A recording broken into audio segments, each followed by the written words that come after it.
Okay. I bet you can't see me very well, but I can see perfectly well with the LED lights in here. I could read the fine print off a contract. But, you know, this phone doesn't have the best lighting qualities. Anyways, I've had a bit of an eventful night. And I'll tell you about it while I'm sitting here eating pizza. What basically has been happening is I've gone light my wood heater the last 2 weeks because it's winter down here. And every time over the last 2 weeks or thereabouts, you sort of light it and there's like a bit of smoke that's coming out into the room as you first light it. So I've got issues with my damper. It's damp. The damper's stuck, so I can't just light it and close the door and leave the damper open and then cut the damper back later. I've got to light it and leave the door open until it gets going, and then close the door, and then it'll be sucking through the damper, which is stuck in place to be set sort of low. So it means I always light it and leave the door open for a few minutes, not wide open, sort of half, move the glass door in to stop it sort of spitting anything out. But still, it's got, a few inches there to suck air through. And when I've been doing this, it's been putting a lot of smoke back into the room. And over the last 2 weeks, it's got worse and worse. And I was there tonight, and I swear black and blue, there wasn't one bit of smoke that was going up the chimney. The whole lot was coming out of my room, and I was getting really annoyed in that. First, I closed the blooming thing, closed the door altogether until it buggers. You can blow smoke up the chimney, not into my room. And then it went out. I thought, you mongrel. So I opened it back up again. I was blowing the red coals. There's smoke pouring everywhere, and oh god, terrible. And I sort of suspected there might be something wrong over the last few nights, and I was going to get my good video camera, the proper video camera I've got, and go out there and have a look at the flue with that, the top of the flue, like the witch's hat as they call it, or Chinaman's hat as they call them. Yeah, Chinaman's hat. And have a look at that. And the reason I use my camera is because I don't have to climb up there, and it's got a 70-fold zoom. I can look at stuff literally from miles away with it. It is a brilliant camera. So I was just going to get it and zoom in and then be able to see, what was going on up there without having to get up on the roof. But I thought, she'll be right, and I didn't bother doing it. And I could sort of see from the ground there was a bit of build-up around the witch's hat now, Chinaman's hat rather. Now, how they work is you've got your flue coming up, and you've got like this little Chinaman's hat basically to stop rain from dripping back down in the chimney and possibly affecting the fire or whatever. So to keep rain from going back down in there, especially if you've got a gas one and you don't want rain pouring in the back of it and cracking anything through to due to sudden thermal shock. They have these, little Chinaman's hat things that screw on. And what it basically is, it's like a Chinaman's hat. And then you got some of them only got like 3 big prongs coming up. It's like, at the bottom it's like another piece of pipe. And that is what you screw on, rivet on to your existing flue. And then sometimes it's only got like 4 prongs or so, that sort of go up to the Chinaman's hat bit. And others of them, including mine, have got like a whole circus worth of fingers. And you got like a little finger that may be, 1/4 inch wide. And then you got like another gap that's like, bit more than 1/2 inch. And then, it just keeps going and going around like that. And you might have like, mine's got like 20 fingers or more sort of thing.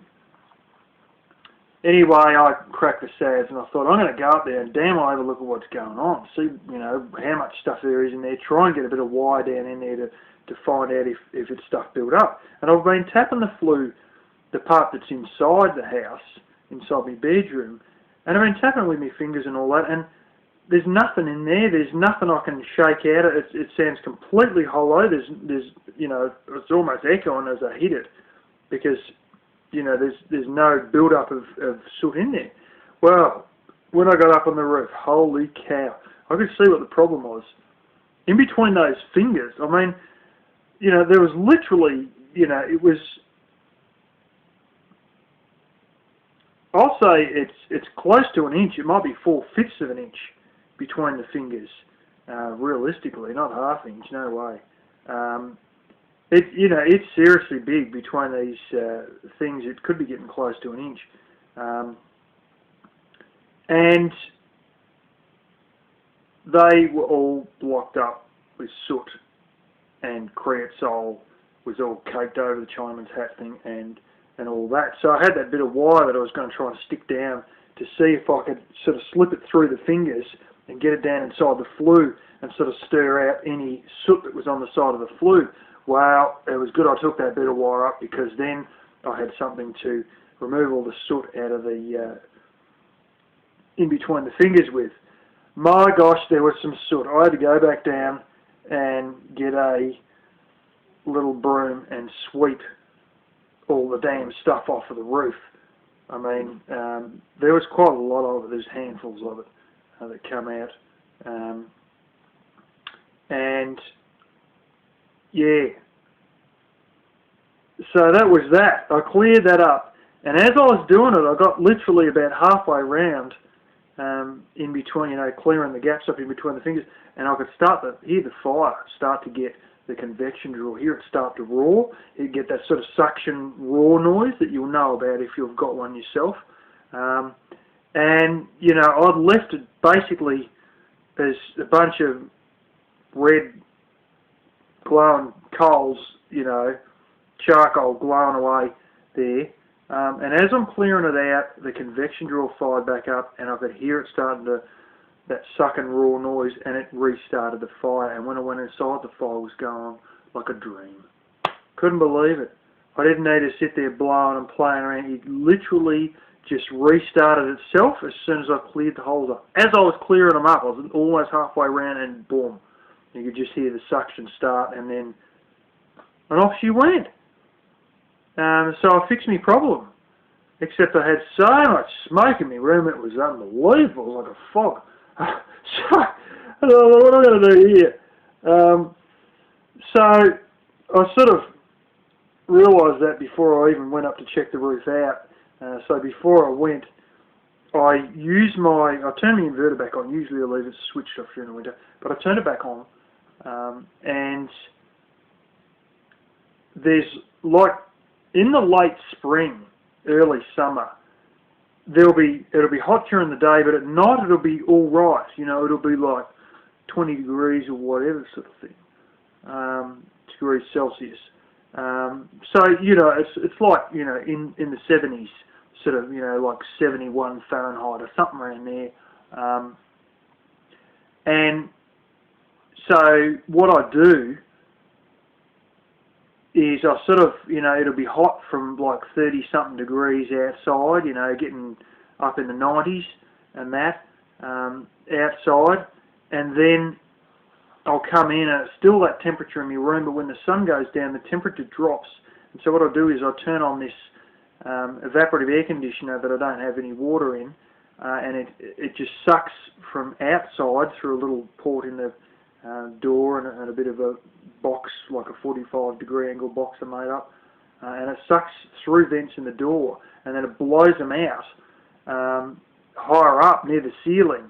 I've got another vent that goes out.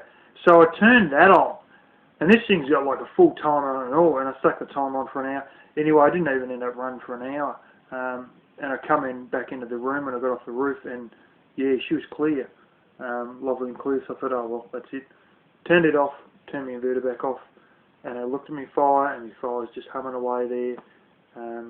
So I'm pleased as punch, But if you sort of get real fire issues with it choking and carrying on, it's going to be something to do with the smoke exiting, which you probably, if you got any brains, you would have worked that out anyway. But I just thought I'd give you a little first-hand story of how some of these little chimney blockage vents go down. There is a thing which I thought looked like a bar of soap. I'm told it looks more like just a piece of aluminium that you put in your fire on the side, and that's supposed to keep clearing that soot out by releasing something that eats all of it away or stops it from forming, basically. But yeah, so it was an eventful little night, and while I was up there I ended up clearing a few leaves out of the guttering and all that as well. I mean, why not? But I'm going to go up tomorrow morning with my cordless drill and take the screws out and actually have a look down the flue, get that bit of wire again, and I might be stirring the wire around the side of the flue just to release all the blooming soot out of it, get it sorted properly. But I don't want to do that now because the roof's getting wet with dew, and it's time to flame and eat and think about it going to bed. So yeah, it's a little experience for you that I thought you may be interested in or may help you if you have a similar experience that you'll be able to recall what I have had happen tonight.